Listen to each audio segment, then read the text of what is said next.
All right, folks, back to our Roland Martin Unfiltered video in just one moment.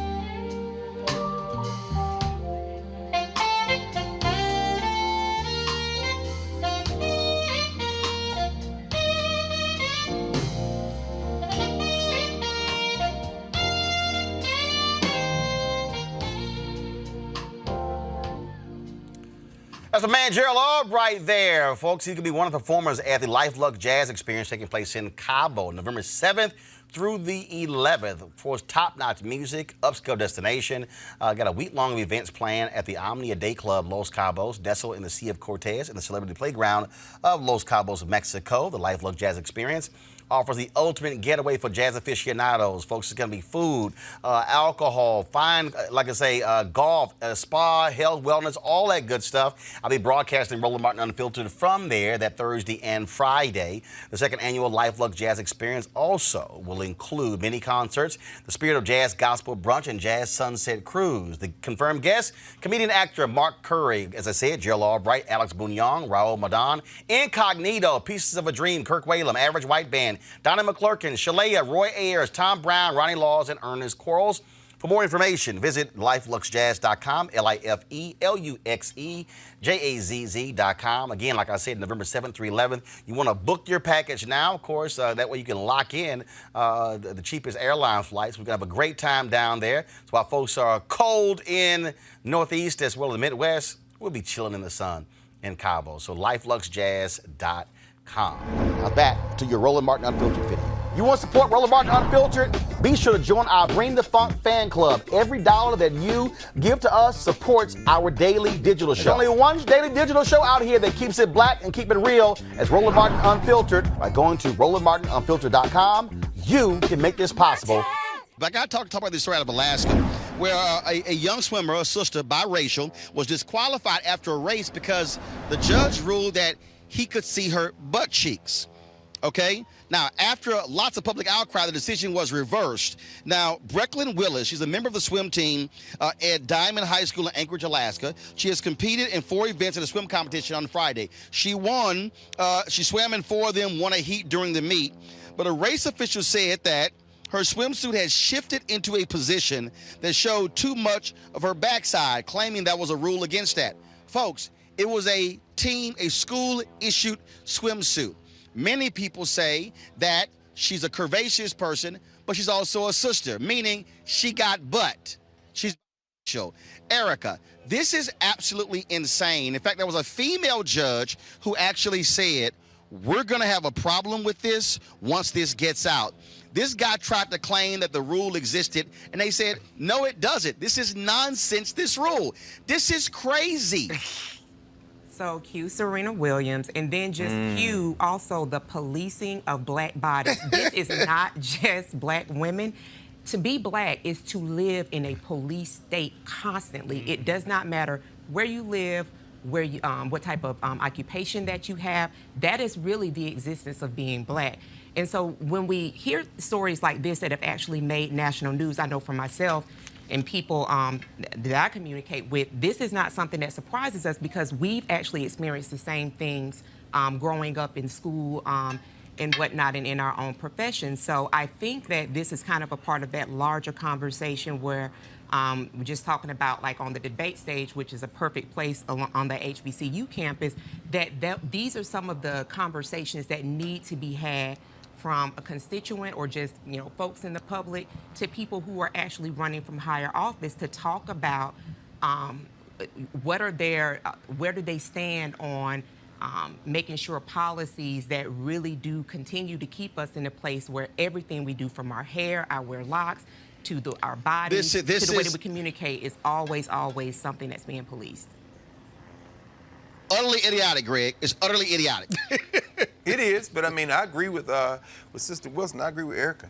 I mean, at the end of the day, the rule does exist. It exists in the warped fantasies of white men and the white racial imaginary. As she said, remember that catsuit Serena had on almost 20 years ago now at the U.S. Open. And remember what they tried to do her at the French Open, saying she couldn't win, so she just put on a tutu and revolutionized the tennis world in a tutu. My point is that there will never not be a fascination, number one, with the body. She's right. It's not just black people. Look at the ESPN annual body issue. This fascination with the body. But when it comes to black people, black men like LeBron James with his arm around the waist of a model on the cover of Vanity Fair, like in a replica of the King Kong 1933 version, or for that matter, coming forward to 2019, this example. What we are dealing with is this fetishization of the body, and black women have had to suffer the brunt of it, brother. Whether it's their body or their hair. Scott? I mean, this is swimming while black. And you got wrestling while black. Remember the cat that they cut his dreads off? Yes. They said he couldn't compete, and they know that people of color, we love competing, we are athletic. They love to say we're scientifically engineered differently, which is complete falsity. But white privilege and white racism, they continue to be obsessed with us and our ability to achieve athletically and intellectually despite their efforts to suppress us. Our candidates win despite voter suppression and oppression. And they continue, white America continues to be obsessed with this, and we keep winning, which is why when we all grew up, we say, you gotta be twice as good in order to survive, let alone succeed. Our parents were right.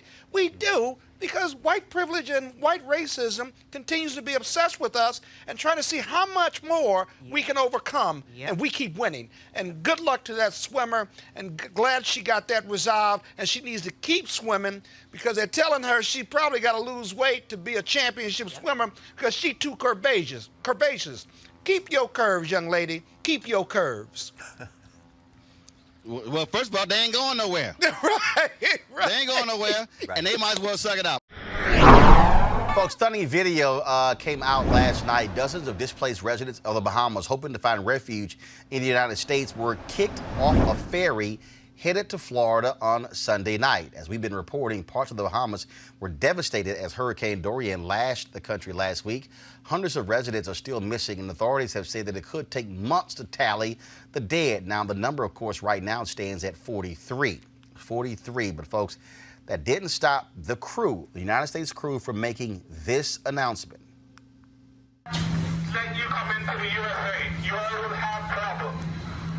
So please, all passengers that don't have U.S. visa, please proceed to disembark. Now, for the longest, of course, individuals from the Bahamas did not have to have a U.S. visa. All they needed simply was their passport and a police report. Peter Vasquez, a yacht broker in Fort Lauderdale, who's been delivering aid to the Bahamas daily, said he has been bringing storm survivors back to South Florida, and they had no problems. The people were not required again to have a visa, but they did have to check in upon landing, where they were processed by custom officials, according to Vasquez. Also, Donald Trump spoke out today on this and talk about just, I mean, beyond idiotic, what he had to say. Let me pull this video up for you guys so you can hear what he actually had to say. And it goes to show you again what kind of person we're dealing with in the White House, where he literally, first of all, again, y'all, just go to the video. It did get hit, not as hard as we anticipated. And you look at Georgia, you look at South Carolina, North Carolina. I'm going to North Carolina right now, North Carolina, to have a rally for Dan Bishop. But before I go to the rally, we're going to be stopping at one of the sites that got hit very hard by the hurricane. So we're also recovering from a hurricane, but we have to be very careful. Everybody needs totally proper documentation because the Bahamas had some tremendous problems with people going to the Bahamas that weren't supposed to be there. I don't want to allow people that weren't supposed to be in the Bahamas to come into the United States, including some very bad people and some very bad gang members and some very, very bad drug dealers. So we are going to be very, very strong in that. Let me just explain. Large sections, believe it or not, of the Bahamas were not hit. And what we're doing is bringing the people to those sections of the Bahamas that have not been hit. We've done a lot of the USA aid. We've done a lot of work with our Coast Guard, with our FEMA people who have been phenomenal. I mean, they have been phenomenal. So we'll see what happens. Again, talking about idiotic. Listen to him even talk. It's just crazy. Let's go to our panel. Chandra Jefferson, Democratic strategist. Mustafa Santiago Ali, former senior advisor for Environmental Justice EPA. Also, Dr. Avis Jones, DeWeaver, political analyst, leadership strategist. Now, his comments came after you had a White House official who said that we are going to allow folks from the Bahamas to come in for humanitarian reasons. What this is a person led also by Stephen Miller. It is abundantly clear they do not want black people in this country. Let's extend it. They don't want any non-white person, whether you're Muslim, Hispanic. I mean, people are coming who want to come here for humanitarian reasons, and that's not good enough for Trump. And I take huge offense at him saying that there are people who weren't supposed to be there. Like what, you have ISIS taking refuge in the Bahamas before a major hurricane so that they can try to come into the United States? His reasoning, there's no logic to his reasoning, other than that he does not want to help people who don't look like him. Absolutely. I mean, this is someone, first of all, he's a psychopath. I really believe that he does not have the capacity for human emotion. He's also narcissistic. He does not care about anyone other than himself. And right now, the Bahamas, actually this type of response plays well for him for his base. Let's just be very clear about this. This is a political strategy here. And thirdly, I mean, he's just someone who is, I would just say, evil. Honestly, he really is. This is another example of this. I mean, this is evil. If you look at just the devastation there, and the fact that these people have nowhere else to go. It is not enough space in the Bahamas that was not hit. Well, but here's what really here's what's so stupid when he says, well, you know, a lot of places in the Bahamas that weren't hit. Okay, that's no different than when a hurricane hits Florida or hits Louisiana. Okay, there are 49 other states not impacted, but it doesn't mean that somehow that's really no big deal. The reality is Freeport is the second largest city in the Bahamas. Grand Abaco, the third largest. And so Nassau had some flooding, wasn't hit as bad. We're talking about 900, 1,000 homes wiped out. Literally, I was talking to a friend who was from the Bahamas, and she says all throughout her Facebook page is RIP, RIP, RIP. The official death toll is 43. She said there's far more RIPs on my Facebook page than 43. And Mustafa, to listen to this idiot, again, this is his basic response to people of color. Mexico sending rapists and gang dealers, now drug dealers and gang members from the Bahamas. It's a continuation of framing people of color as less than human. I've worked on a lot of natural disasters and man-made disasters, and people were always invited in to make sure, you know, they were processed, but people have always come in. So what this really is about a racist immigration policy that's broken and needs to be fixed. It is also about climate apartheid, where we separate and segregate individuals and put this tiering system in of who gets in. And a great example would be the storm also went up the coast and came over to Newfoundland. So imagine if the people in Newfoundland had to come to America, do you think that they would be turned away? And the other thing, too, is for people to have the forethought to actually have their passports after going through where 70,000 people are homeless right now because their homes have been destroyed, to be able to have the forethought to have that documentation and then be able to get on the boat and think you're finally going to go to a place where you can actually get a drink of water, where your children will be able to rest and not be afraid of what's happening,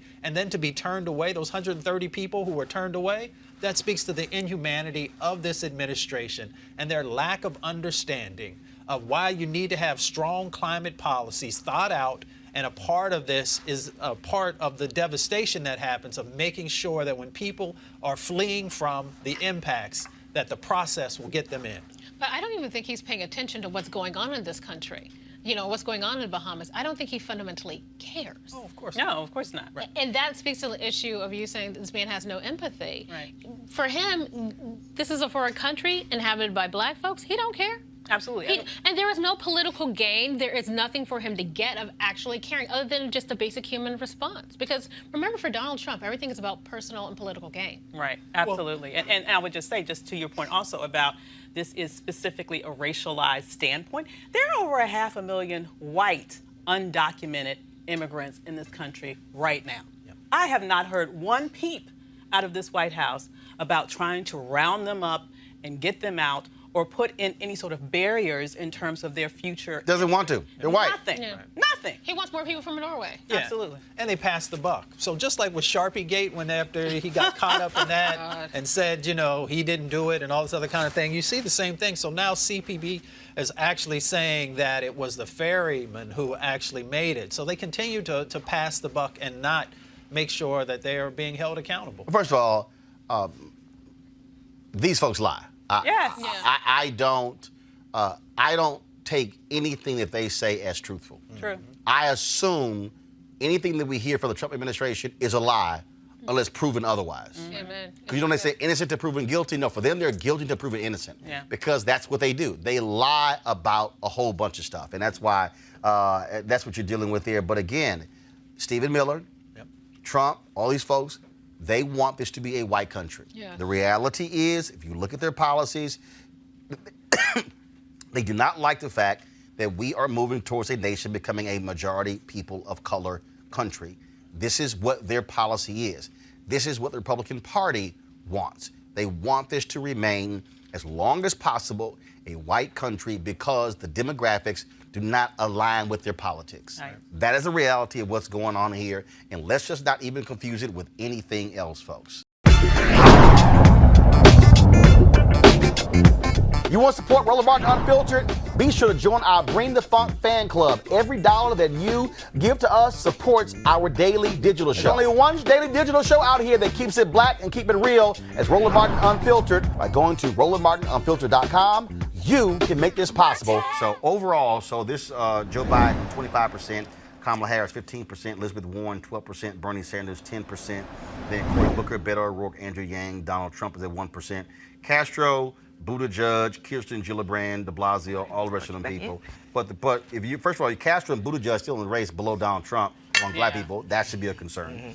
But I do want to talk about Senator Harris at 12%, okay, excuse me, at 15%. First of all, that's only 3% ahead of Elizabeth Warren, only 5% ahead of Bernie Sanders. That, to me, I'm going to bring Mustafa in this conversation as well. This is a very, if perilous time for her campaign, because to be the person who she should be most concerned about is not Biden, it's really Elizabeth Warren. Senator Elizabeth Warren is making inroads among black women. And here's, I think, what this does. And I'm going to start with Mustafa and I'm going to come down the line here. Here's what this does. If Senator Harris is not able to garner a significant portion of that 26%, not only does it put her chance to win the nomination in jeopardy, I think it also imperils her from even being the VIP nominee. Yeah. Your thoughts? No, that's exactly right. I mean, and let's talk about the VIP second. So there is no reason why Senator Harris has not locked up the black vote, the black women's vote. She has all of the sororities who, some of them know her. Not all of them. First of all, she's an AK, so she doesn't have all of them. That's true. She has my true. sorority. Yes. That's true.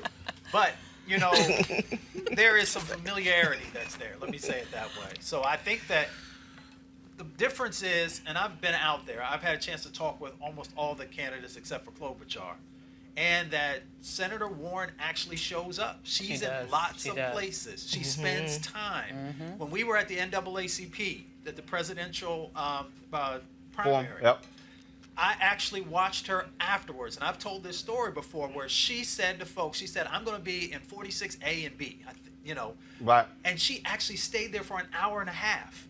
She talked to everybody. There were 100 people who were in line, and she spent the time. So for me, that's an example of how all the candidates should be actually connecting with them. Melanie, it's not, first of all, it's not a surprise that a Harris or Booker don't have the black vote locked up, because let's keep in mind, 2007, at this very point, Obama was down more than 20 points to Senator Hillary Clinton, did not have the black vote locked up. Black folks were like, all right, let's see if white folks are going to vote for you. And his fortunes changed when he won Iowa. Right. That's what happened there, okay? So to me, I think when you look at these numbers, again, go back to the graphic, please. Other prefer not to answer is 26%. Biden's at 25%. If you are a candidate, you have lots of room to grow. But the reality is this here. If you are Senator Harris, if you are Senator Warren, if you are Senator Bernie Sanders, and you do not get a significant chunk of these black women's vote, you cannot win the nomination. Oh, that's a fact. I mean, black women, we are the drivers. We are that. I mean, first of all, black folks women, across the board, right. but among African Americans, when it if comes you can't to- get black women's vote, you ain't got a shot.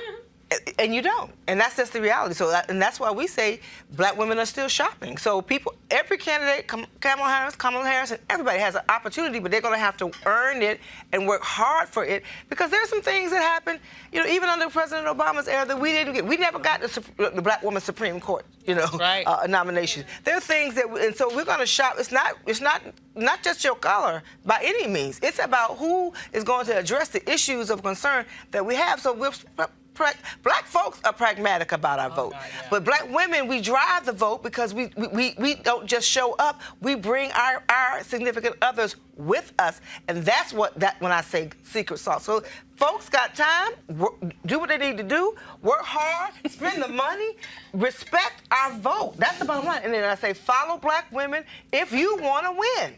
Avis, I bet the first one was overall. Now let me go to pull up down the millennials. 1834. Yeah, they're a little different. Now, this is different. Go to the graphic, please. Again, other prefer not to answer, 26.9%.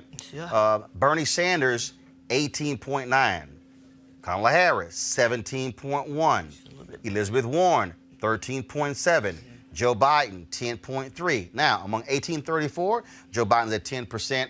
Overall is among 26%. Now, let me say this, Avis, and this is again, I've said this story numerous times.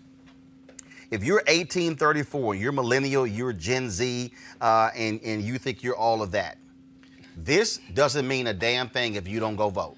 The reality is, and that's why I don't care what none of y'all say, and y'all can say, well, you wrong being 50. No, you wrong. The reality is here. Black people 50 and over vote. That's true. In significant numbers. And if you're Joe Biden, and if you're sitting here saying, I need to win the nomination, I am not going to be spending lots of time talking to some 1834-year-old people, because the reality, the numbers don't lie. The people who going to go out there in South Carolina, Georgia, Mississippi, Alabama, Louisiana, Illinois, I can go down the line, will be older black people. I keep trying to tell these damn millennials and these Gen Zers, if y'all want to have an impact on politics, running your mouth and tweeting and posting on Instagram ain't it. It has to be in the numbers. You got to actually vote. Absolutely, you have to vote. But and it's an unfortunate thing, because it's almost like a chicken and the egg problem, right? Because, if they're not being courted, then they're going to say, well, why should I vote for you? Like, nobody cares. And then it just continues to sort of spiral out of control. So that's a problem. Another very interesting thing to me for the millennial findings there is that Cory Booker plummets.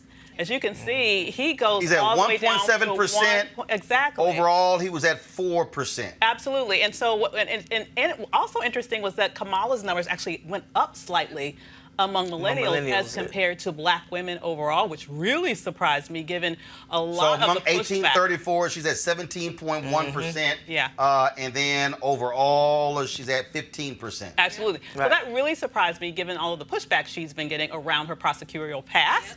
But the bottom line is, in terms of your other question around why aren't the black candidates doing a little bit better, I think another slice at this, Mel hit it brilliantly when she said about how the disappointments, quite frankly, that many of us still feel following the Obama administration about those things that didn't happen, that perhaps many of us wish had happened.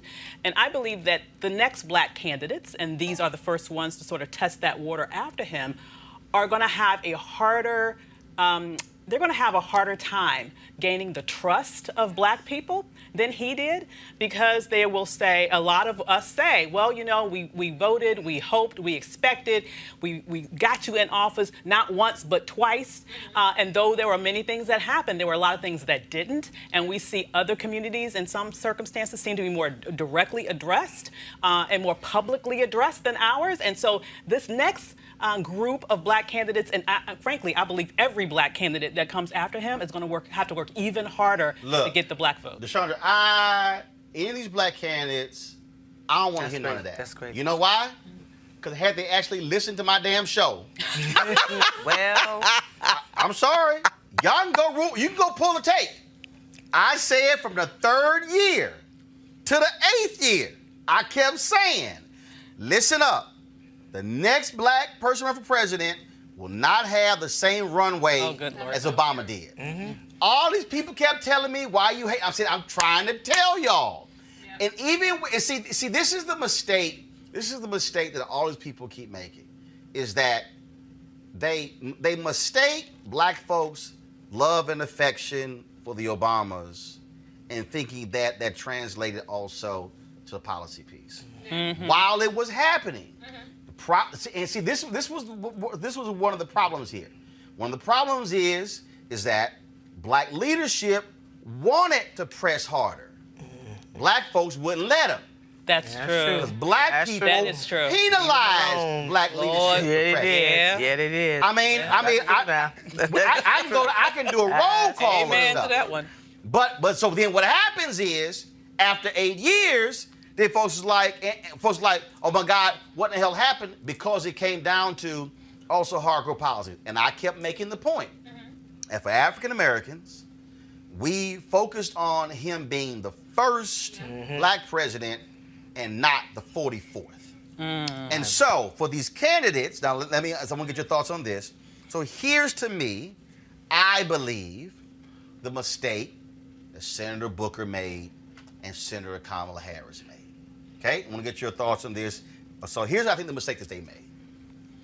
Senator Cory Booker was thinking about the presidency the moment he won the United States Senate. If I was Senator Cory Booker, and I'm the only, even though I got a black man in the White House, and I'm the uncle, let me just go get real raw with y'all, okay?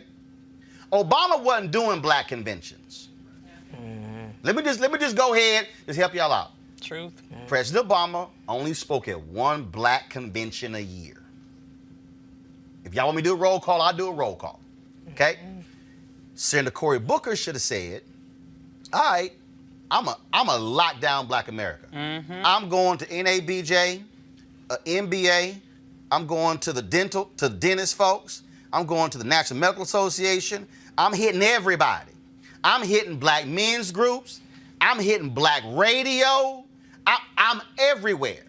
Senator Kamala Harris, when she got elected, what she should have done, she should have said, I'm hitting every black women's group in the first 2 years of me being United States Senator. I'm hitting everybody. Because she's running for president the moment she won the United States Senate. It took her 9 months to do my TV One show. And I call her people out. I'm like, we the only black show. I was taking you 9 months. Why am I saying that? Because had they done that, black folks would have heard them, speaking, touched them, felt them, and they would have had them Booker several years and Harris only about 2.5 years before they decided to run for president. They're now seeing the results of not doing that, and that's, I think, what they're lagging behind. Go ahead. They took our vote for granted just like everyone else. Yes, Wait, hold on, let's face no. Yes. I think they chose, I think they thought running the Obama game plan would work a second time, when if they had listened, we said, don't use that playbook because it only works one time. The novelty of having the first black president you go. has worn off. Yes. But I do think that they had And we live in the backlash. I'm black too. Yes. I'm Cory Booker. I'm black too. And it's like, no, we're not going to just come for you because you look like us. You don't have a relationship with us. You're right. You haven't gone to NABJ or Urban League or anything else. We want to know who you are. We want to hear from you before you step out into the main stage. But I would also say too, because lot of that, I won't say they went to everything, but I ran into Cory Booker and both of them. I'm talking about having not just the conventions. What I'm really talking about is I was gonna say, which they did, showed up and stuff. they did not maximize black radio. Look, I have the news segment on Tom Joyner Morning Show. I can tell you, if you want to come on Tom Joyner Morning Show as a politician, it was my segment. I can tell you on one hand how many times in the last 11 years they did Joyner. And what I'm saying is, if that was your plan, I'm sitting there going, all right, black people get the information from where? Black radio. Roland would, if I'm Senator Booker or Senator Harris, I would have been like, look, I'm coming on Tom Joyner, Steve Harvey, Ricky Smiley, Erica Campbell, Baston, Hughley. Also, I'm coming on once every 3 months. See, that way you're hearing me, because even though you're a United States Senator, I ain't from New Jersey or California, so I ain't really seeing you. Right. That's what I mean by working and saturating. So you take the organizations and black media. Oh, now 2, 3, 4 years in, when you announce, we've heard you. We know you. We know you. We've touched you. We've seen you. Now you're not starting, because the reality is, in many ways, Melanie, they were starting from the same position as Buttigieg, as O'Rourke, as the rest of the candidates. So now you got to really work for it versus had you put that work in when you were U.S. Senator. That to me, I just think that's playing a huge role when I see these numbers. But see, no, I think that's taking us. I think that's taking. Well, no, they got to put it in. That I really think that in some ways that's taking the black vote for granted. They think it's going to be automatic. Here I am, a black candidate. I'm coming before you. I need you to support me, just like you supported Obama. They haven't put in the work because they haven't been thinking about us in that way. And now that they're stepping on the main stage, they're disappointed. I think Santiago, again, I think when you cannot, the Obama playbook, toss it. Yeah. It's not going to work again. It's and not. It didn't work after people tried to use that playbook after Obama won and ran for certain seats. 2016, Call out folks' names. I will. I will. Artur Davis tried that bullshit in Alabama. Got his ass whacked. See, Melody want to be all. She's coalition builder. Yeah, she coalition builder. I ain't building no coalition. I'm giving it to y'all.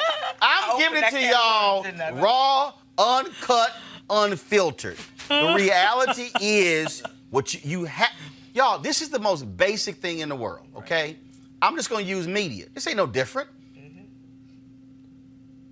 I've been gone, so I left CNN in April 2013. We 6 years out.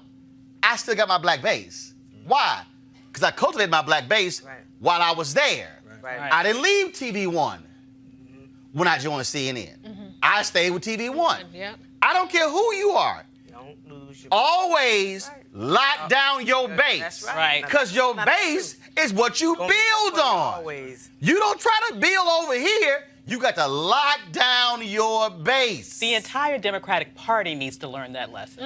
Let's just be real. Yeah, the entire Democratic Party. But we need to understand what is our base, because we keep chasing these disenfranchised white voters. We keep they're not the base. They aren't our base.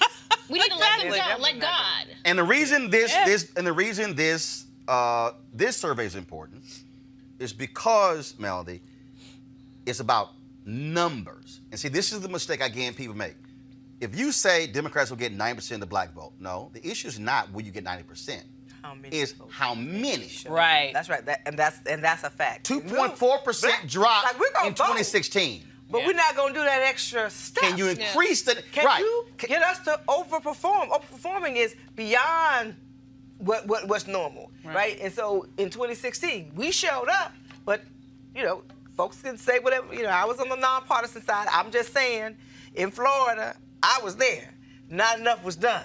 That's a fact. Oh, a lot of I-4 corridor was not taken care of. And who lost? Some people lost that I-4 corridor. Those who know Florida.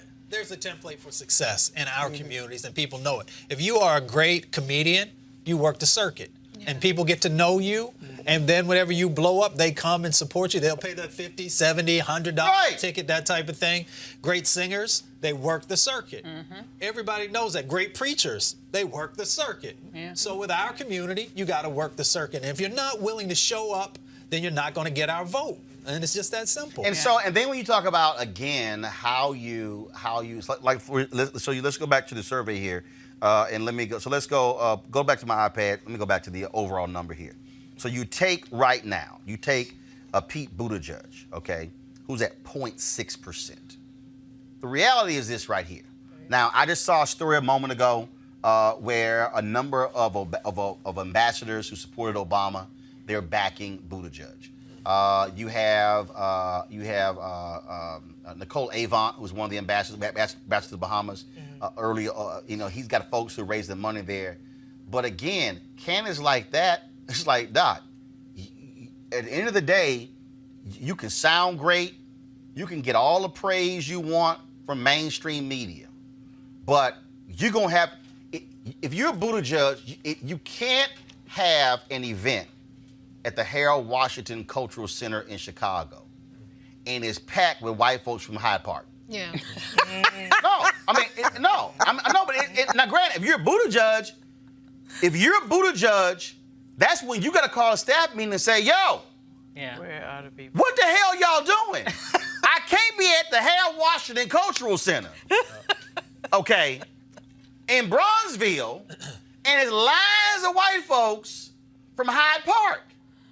I mean, and that's one. So Buttigieg, he hired Brandon Neal, okay, and I can tell you right now, I thought within the first 48 hours, Brandon was connecting him with critical black folks. And so he had black folks on his staff, but it's also what black folks you have. That's true. Do you have black folks who are in the know? Do you have black folks who are really involved in this? And I dare say, so I'm going to merge this with a couple things.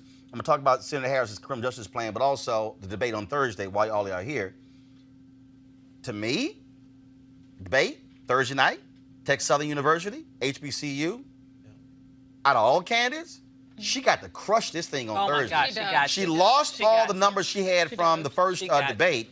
I mean, first of all, you're on an HBCU campus in 3rd Ward in Houston, historically black neighborhood. That's called home field advantage. Now, For real, if they don't stack that. but here's her problem. Elizabeth Warren finished from the University of Houston, which is 3 blocks right down the street. You literally can look down the street and go, I can see University of Houston. So Harris is going to, and it's, to me, she has to crush it Thursday. Yes. Because she got to regain some momentum after losing it. And so this criminal justice plan that she dropped, if you're taking a look at it, your thoughts on it, because again, we have progressive prosecutors right now. She has to deal with her record as a prosecutor when, for black women and across the board, criminal justice reform, mass incarceration is the #1 issue being talked about. And you got Trump, who's touting the First Step Act. Yeah. I mean, I think she's making some really good moves right here, because she's not talking about just on the federal level. She's also taking it all the way down to the local level. That's a part of that plan that she has. You know, she's also saying all the right things that some younger people are looking for, decriminalizing marijuana, which has just devastated our community and pulled so many young men and young women into state prisons and sometimes even federal prisons, depending on what the set of charges were. You know, folks care about the death penalty and making sure that that's no longer in place, because we know it disproportionately impacts our communities as well. So I think she's making some good moves there. But she also is talking about, you know, the police and making sure the training for them and accountability in that process. So, you know, she has the opportunity to help people to understand that she is broader than some of the things that they just heard about and they saw when she was in California, you know, because it's a mixed bag in California. Right. But Melanie, she has to also, look, she's going to have to own up to some mistakes that were made. And I think you got to confront it. Yeah. I think he's got to be, because at the end of the day, look, Tulsi Gabbard nailed her in the last debate on it. Her response was not strong. It was pitiful. And guess what? Now that she released this criminal justice plan today, and then also she's been getting nailed for the last month of her health care plan, she'll be walking to a buzzsaw on Thursday. She better be prepared to answer directly critics of her role as a district attorney and attorney general. Yeah. And the way I look at it, and this even goes back to even when Joe Biden was, waffling on, it's okay to say that there were unintended consequences. Yeah. Right. These young people understand that. When it comes to, when I was in college and we were dealing with things like crack cocaine, we had a different kind of thought about it because our folks were dying, they were killing kids. We're in the midst of it. Right. But Yeah. there were still unintended consequences. Right. And so you have to say, you know what your record is. And so when you have a president who lies just easy as he brushes his teeth every day, people want to see, I know, I will speak for me. I want you to be authentic. Right. I know everything I do is not perfect. So I don't need a perfect candidate. I need somebody I can trust. And if you know that you've made a misstep or impact in a way that wasn't proper, be real about that. But then say, this is what I am doing. This is what didn't work. This is what I'm planning on doing. Here's my record.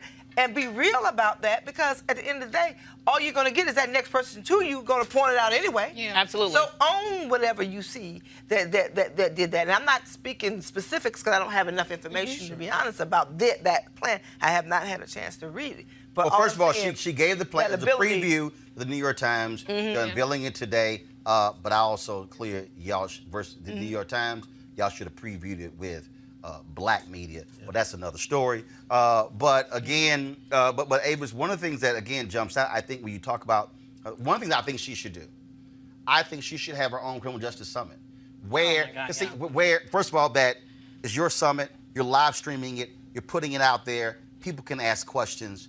And I also, again, and we're going to be doing these, and I can tell y'all right now, I talked about doing these black men only town halls.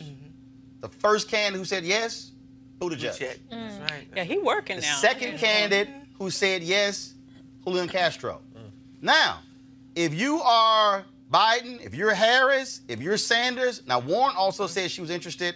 I got to follow up. But to me, that's where, if I'm Senator Harris, I'm looking this thing dead in the eye. Listen. And I'm taking the questions and I'm talking to those people, because if you cannot convince black folks on your criminal justice reform plan, it don't matter what It's some a little done white deal. liberal think, because you got to get your black numbers up. Avis. Absolutely. So this is where I think she is really crippled by her staff. Yeah.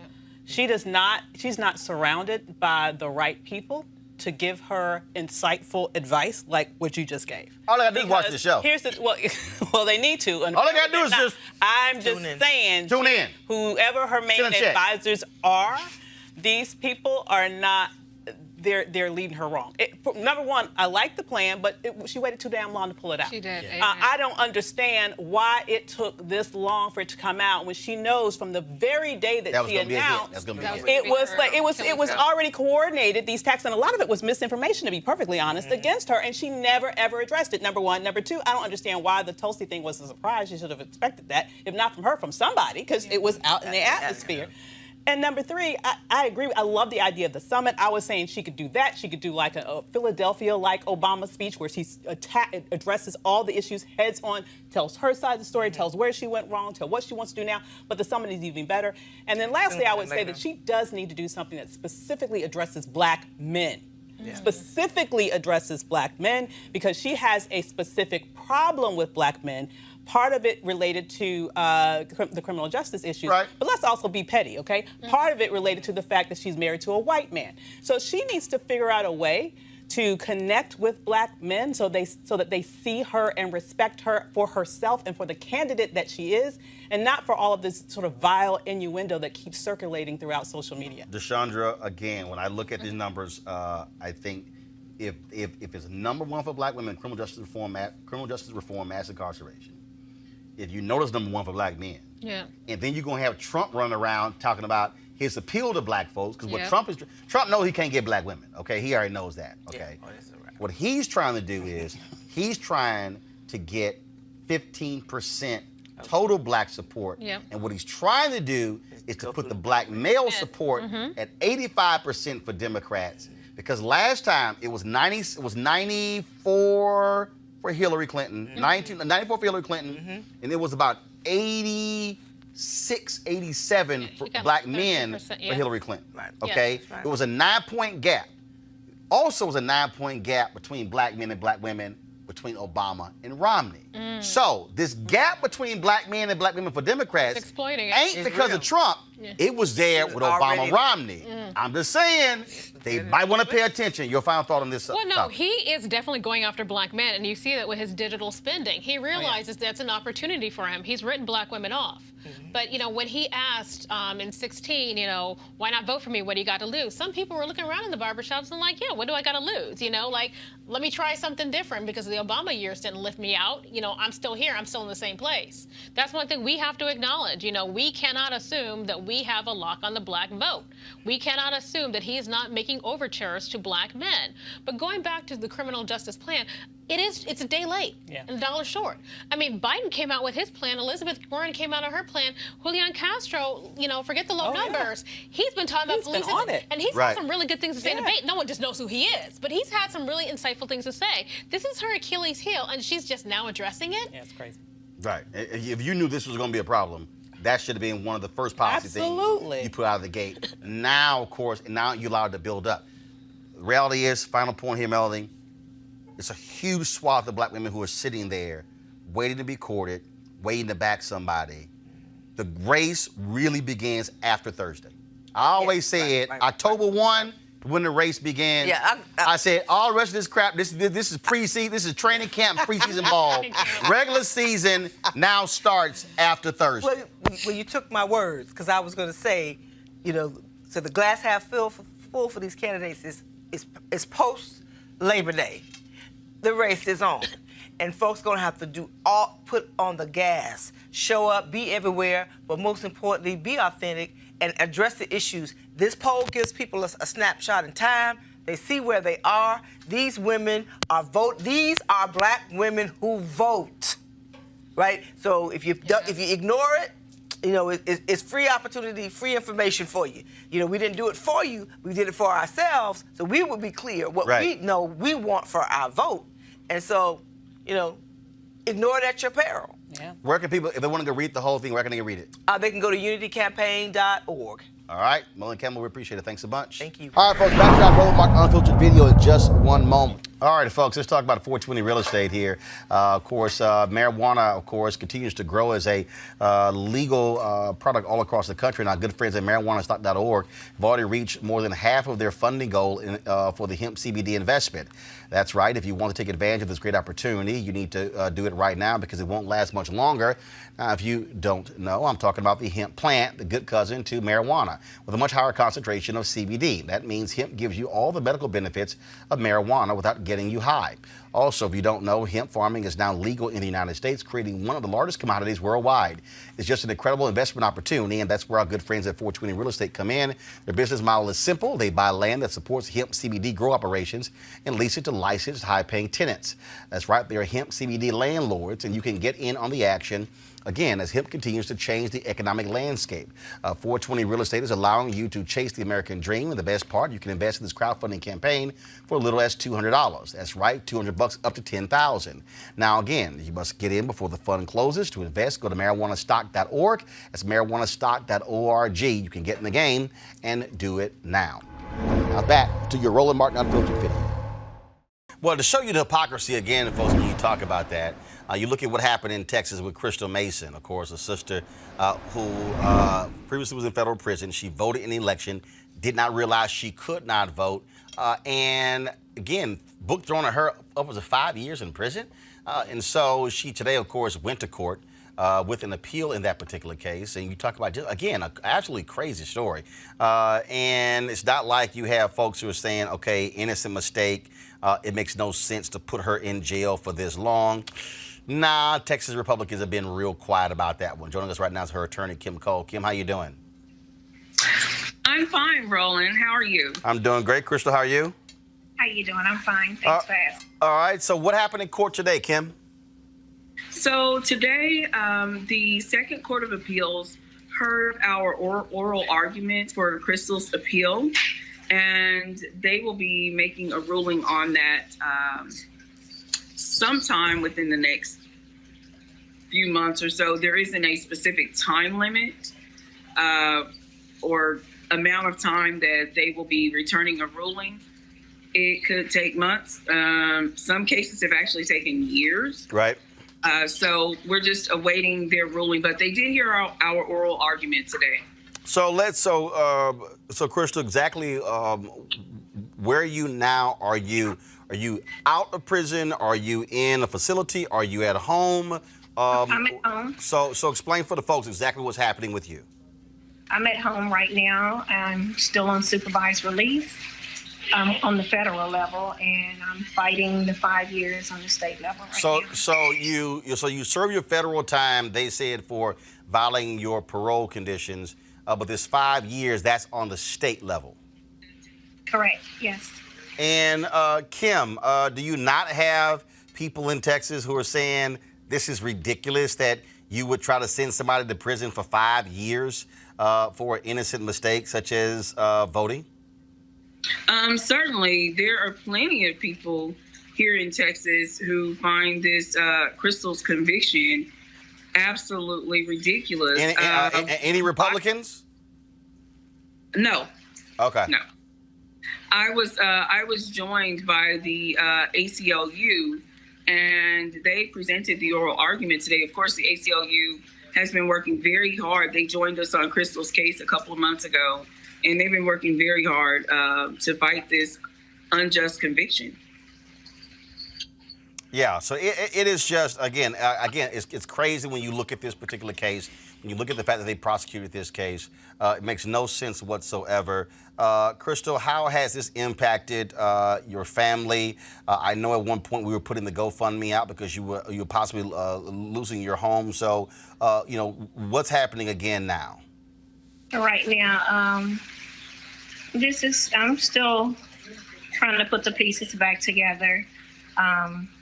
Also, the GoFundMe account has been keeping us afloat. Mm-hmm.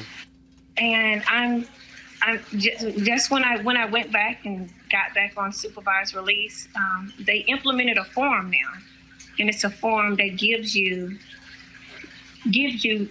you know about your voting rights.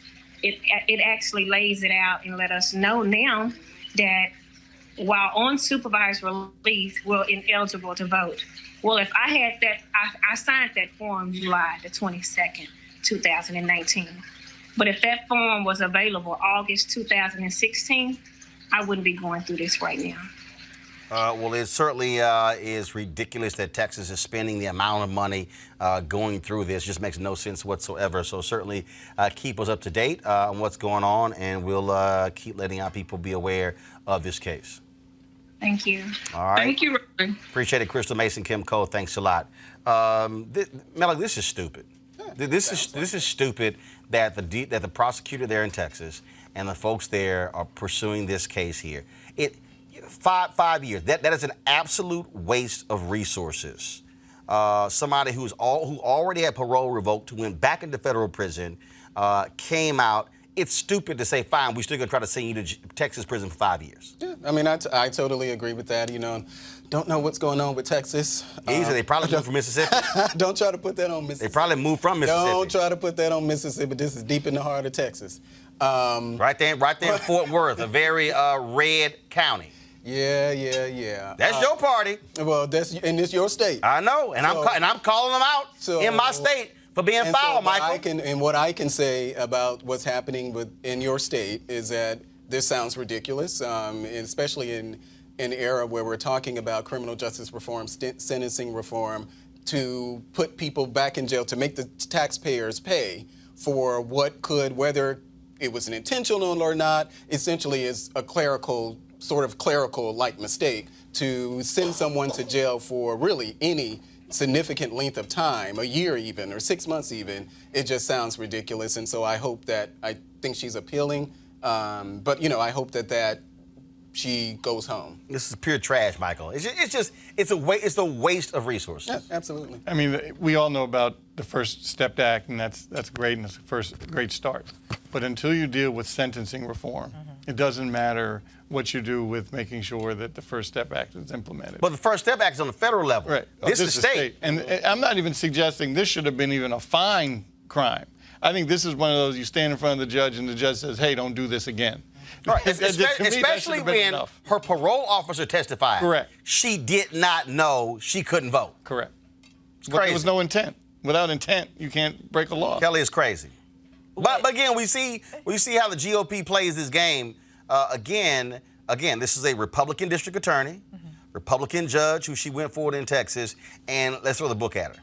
What really surprises me is that she wasn't the only one who did this at that time. So when I was reading about this case, out of the 4,500 people who cast provisional ballots, about 3,990 of those 4,500 people, those ballots were rejected. But she's the only one who ended up in court. Looks You know, like it just seems like they're making an example out of her for no reason, and this is like the weakest case to make an example out of somebody.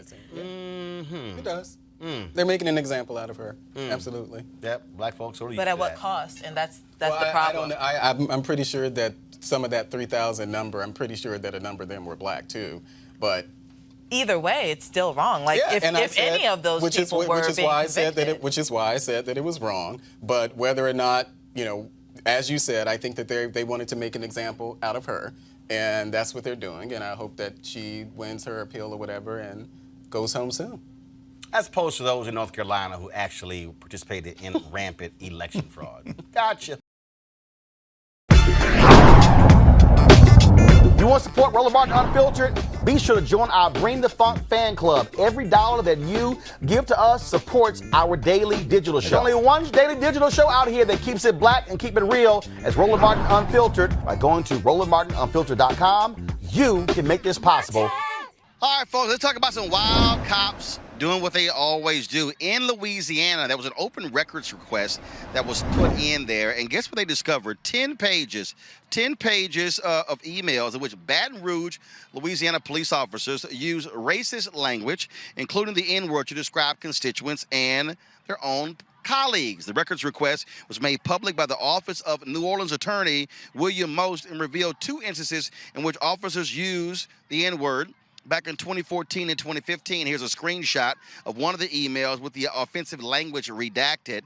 I want to start with you, Robert. We know when folks searched, they targeted several Facebook groups of police officers and discovered all sort of racist language. We know in St. Louis and Philadelphia, a number of these police departments, look, black folks have been trying to say this for years in terms of the racism that exists on these police departments.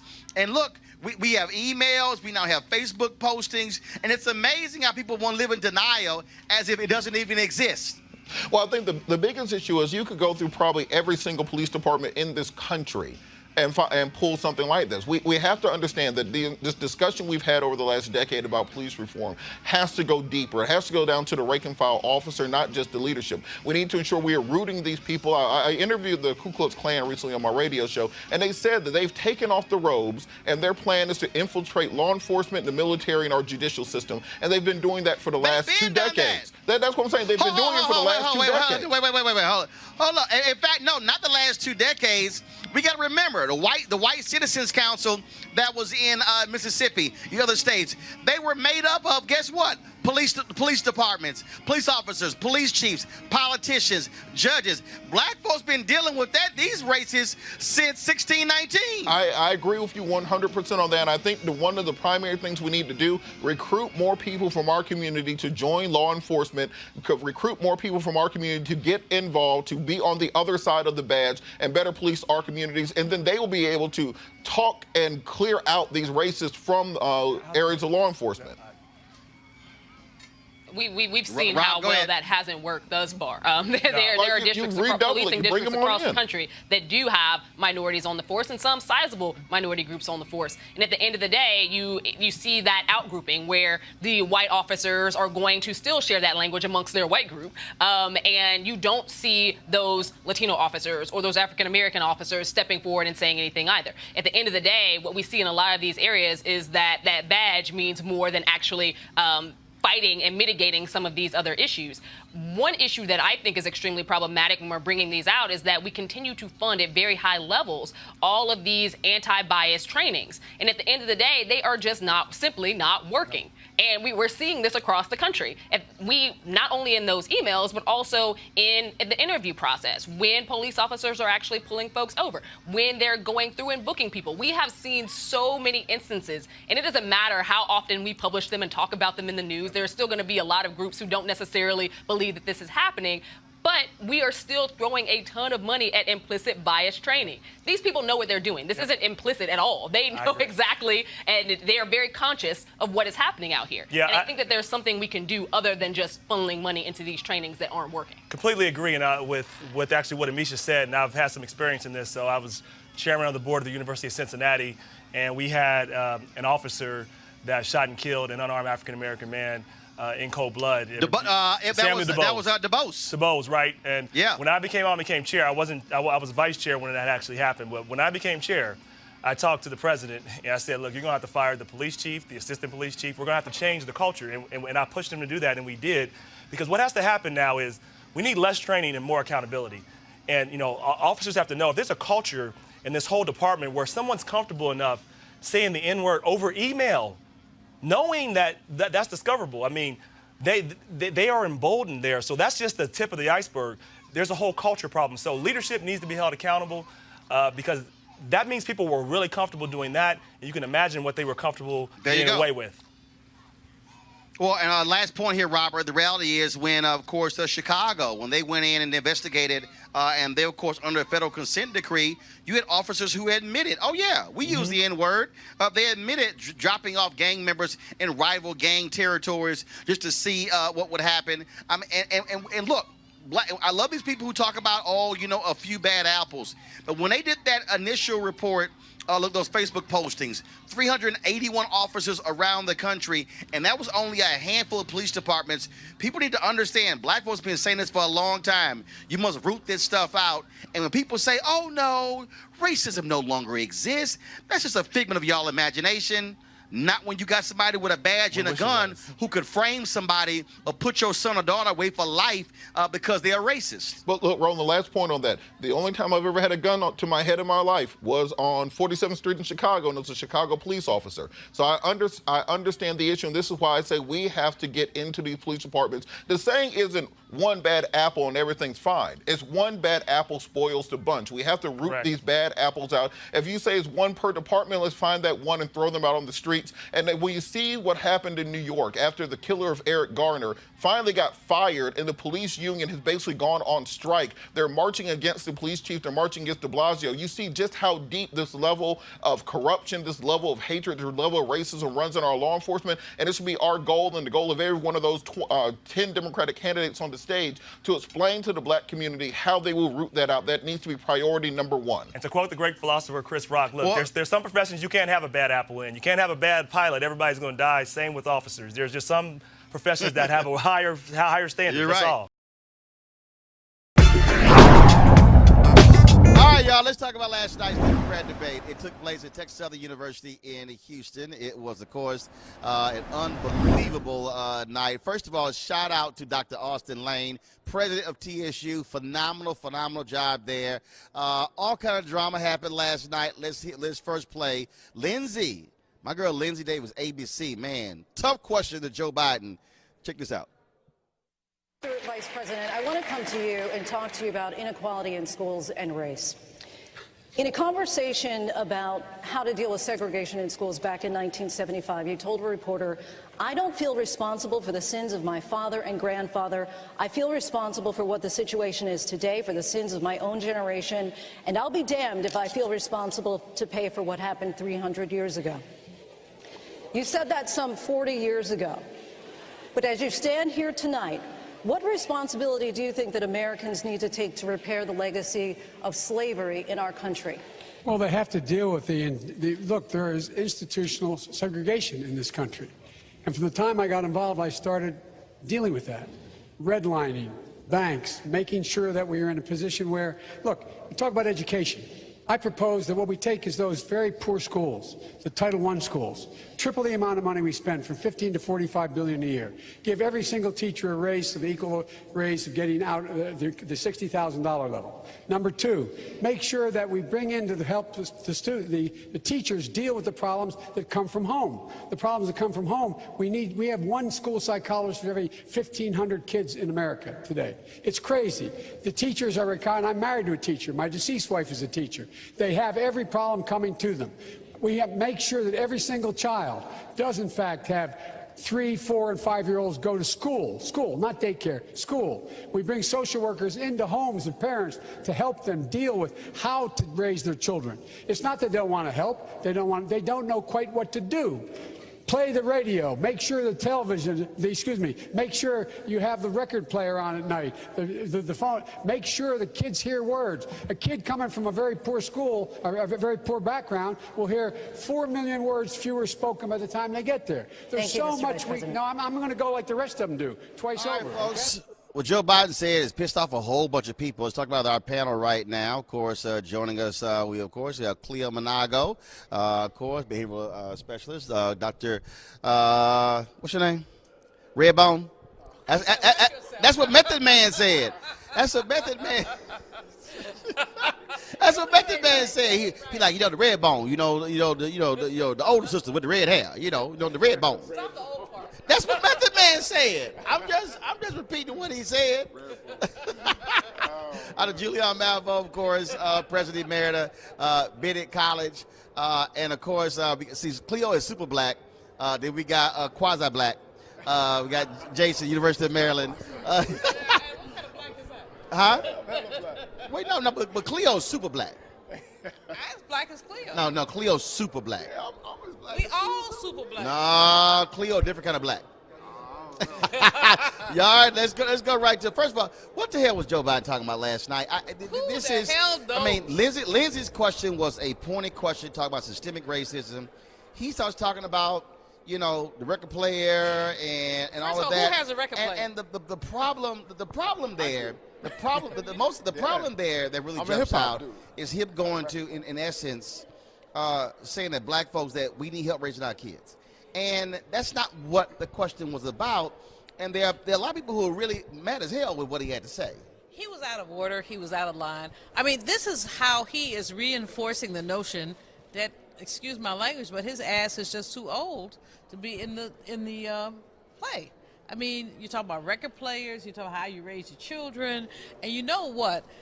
Blaming black people is not the way to get black people to support you. Now, there are a lot of older black people who are supporting him because he was President Obama's sidekick, but talking about the way that he's talked, it was the same scolding shit. Excuse my language. I guess I'm on a roll today. That Obama But that did. scolding shit, frankly, that Obama did. Yep. Wagging your finger and saying, learn how to raise your children. Well, the problem with black children is not their parents. It's this economy. Jason, he actually, at the outset of her question, he sort of had this smirk. And that's what started this whole deal. Right. And again, I mean, you're sitting here going, at what point, Joe Biden, are you needing to understand that this generation, that ain't going to work? Right. And you're to Julian's point. Look, Obama got jacked up by black folks on that, and he became cognizant of that, always telling black folks, stop feeding them Popeyes, stop doing this, stop doing that, as if that's what all black parents were doing. Right. I just think Joe Biden, in every debate, he looks unprepared. He should know his own statements, even from 40 years ago. Right. If you've had that long a career, so he's had a really. And you can't get mad if it get brought up. Those are your words. Yeah, I mean, you can talk about how you've evolved, and which I think is a fair thing to say, but instead he just tried to put together. Yeah. Supposed to evolve. He devolved. Right. He tried to put together a word salad, I think, and he got caught off guard again, just like he got caught off guard by Senator Kamala Harris in the first debate. He seems to get caught off guard with questions that he should be prepared for at an HBCU. If you're going to be at Texas State University, you should be prepared. Texas Southern. Texas Southern, I'm sorry. Texas State is a white university. Right, my mistake. Texas Southern University. if you're gonna be at an HBCU, you should be prepared for questions like that are gonna reflect your record and things that you've said, and he was unprepared for that. But I think instead of critiquing him for being unprepared, we should take a clear look at who he is. And what I mean by that is the question was about a comment that he made some time ago where he wasn't going to take responsibility for what people who enslaved people did. But what he did, which no one has talked about much, is that, again, when the question of race came up, he went back to class and started calling black people poor or implying that poor and black are synonymous. He did it again. And that's problematic. But I think it's good that we get to see the man for who he is. But interestingly enough, even though he's done these things previously that are problematic and that imply that he has a racist perspective, he's leading in the polls. And he's supposedly leading in the polls because of it's associated with the first black president. Ain't that kind of paradoxical, if you will, that the man who's connected to the first black president keeps on talking about class and poor people when he's asked about race? One of the things, Cleo, the thing about, if we go back and look at Joe Biden's record and also his record with President Obama, let's not forget the comment he made that apparently President Obama was willing to overlook, but not overlook Reverend Jesse Jackson, who made some other comments we won't talk about. But you can forgive the white boy, but not the brother. And remember, he talked about he was what did he say? Clean and articulate. First black candidate we've had that's clean. That's clean. So everybody else, Shirley Chisholm was not clean. Right. You know, talking Reverend about Jackson. Obama now? We talking about Obama now? No, we're talking about when Joe Biden said that. In 2007, Biden was one of the candidates running against Obama and Hillary Clinton, and he made this comment about Obama being clean and clean, well-dressed and articulate. That's what I mean to say. And that ticked off a whole lot of different people. Absolutely. And so we have to understand where he's coming from. If you're a centrist liberal, he's okay. I mean, he's okay. But understand the roots of his racism. Understand that he's from Delaware. We prefer him over Trump. Oh, hell yeah. Oh, hell yeah. So we prefer racism light over pure racism. Well, I mean, no, it's not even about pure racism. No, that person, the orange orangutan, is not only a pure racist, but he has rolled back all kind of regulation. He has done everything he can to beat down not only black people, but also poor people. I mean, I will hold my nose and vote for Biden if I had to. I mean, rather jump up and down and dance and vote for Kamala or somebody else. I mean, Buttigieg is even kind of halfway growing on me. Don't be blinking your eyes, Cleo. Look, here's the deal. I believe that voters are making decisions based upon what they see as who can beat Trump. They're also, I think, making decisions based upon, okay, who am I comfortable with? I think looking at experience. I think, no doubt, the Obama factor, being vice president for 8 years. I think also, again, Trump is so nuts and so out there. It's so like, just give me any sense of what's normal. And no, seriously. And the reality is there are people who do believe that Senator Bernie Sanders and Senator Elizabeth Warren are too far left. And so folks are making all sort of calculus. But remember, this is still the middle of September. Right. Remember, 2007, Obama was down 20-plus points to Hillary Clinton.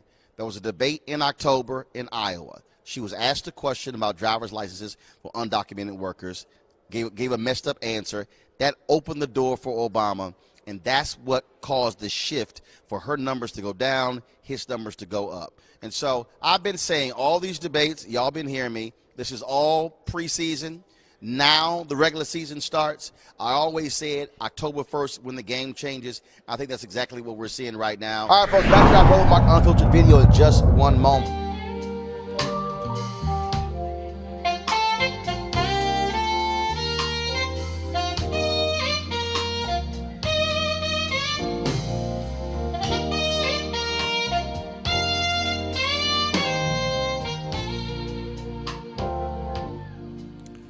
That's the man Gerald Albright there, folks. He's going to be one of the performers at the Luxe Jazz Experience taking place in Cabo, November 7th through the 11th. For his top-notch music, upscale destination. Got a week-long of events planned at the Omnia Day Club, Los Cabos, nestled in the Sea of Cortez and the celebrity playground of Los Cabos, Mexico, the Luxe Jazz Experience.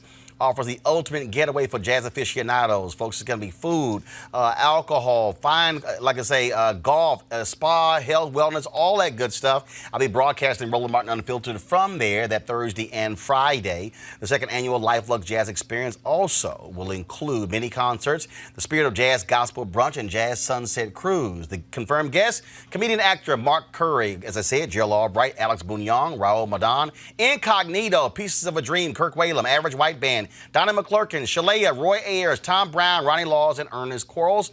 For more information, visit lifeluxejazz.com, LIFELUXEJAZZ.com. Again, like I said, November 7th through 11th. You want to book your package now, of course. That way you can lock in the cheapest airline flights. We're going to have a great time down there. So while folks are cold in Northeast as well as the Midwest, we'll be chilling in the sun in Cabo. So lifeluxejazz.com. Hey fam, I want you to like, share, and subscribe to our YouTube channel, youtube.com/Roland S. Martin. And don't